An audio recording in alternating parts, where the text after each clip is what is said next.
abaziro kushabwa korora jabana babo byagambwirizo bakerezi ya Mushanga Parish mu district ya Shema aho kitambo cha misa ya Noheli cyayebemberwa bwana mukuru wa Parish Reverend Father Genension Wagera.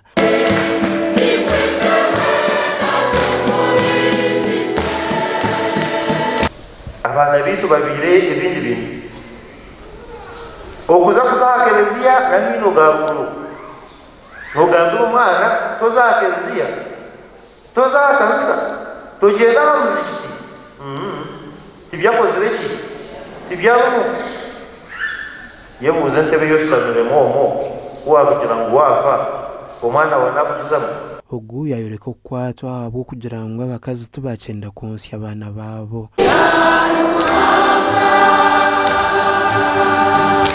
namonsi aho okwezi kumwe amutambuka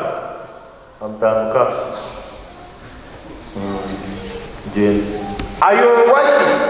amategente agembeba yempumu rero kikora osanga nubwo mutubungu abo bakonka amategente kwire bwinshi mwene ubwente n'ubukiro bw'umuntu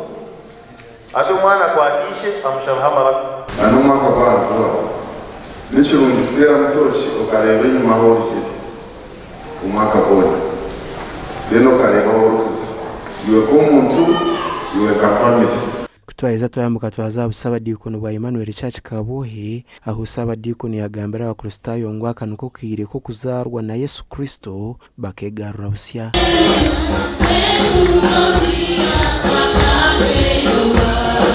izababe bari kumwirima Yesu yazirwe umushana gw'abajwera wena hati no basabuza kushango sange no yazirwe umwaka kwa hino kazo mukiro kikuru umwirima gwa ngo wawe no kwakuratira ho mukyo cyabire umwirima gwa ngo wawe wena hati nanyenda kubasaba ko byerizo bakibe hecho mutano umushana kujwere neka yawe kujwera abana bawe dizirote ko mushe tero tugizere kundana tugizere ngwano tugizere kushobora abana ogwebe bezongo ngo twenda muzemu tukora abantu bitu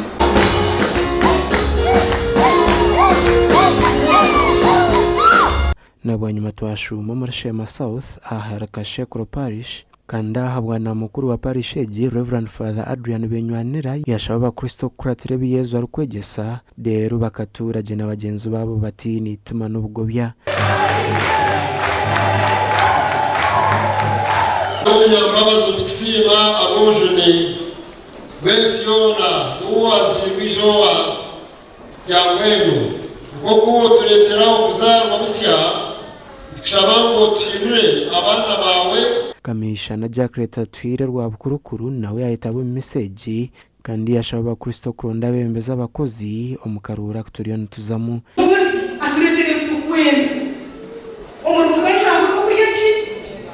niwe cyakirete cy'indesi n'ukumarize bene abakozi ni mama bakasheko abinji baratunze bafike y'inyagize n'abana mwene cy'agatunze ndingati chikure kitereze na kweli nyuma bataratunze yabahirwa aho bahiyehire biza kubahemwe bagitere muri n'icyo bategura kavugo gasha kwa mayi kwa twakire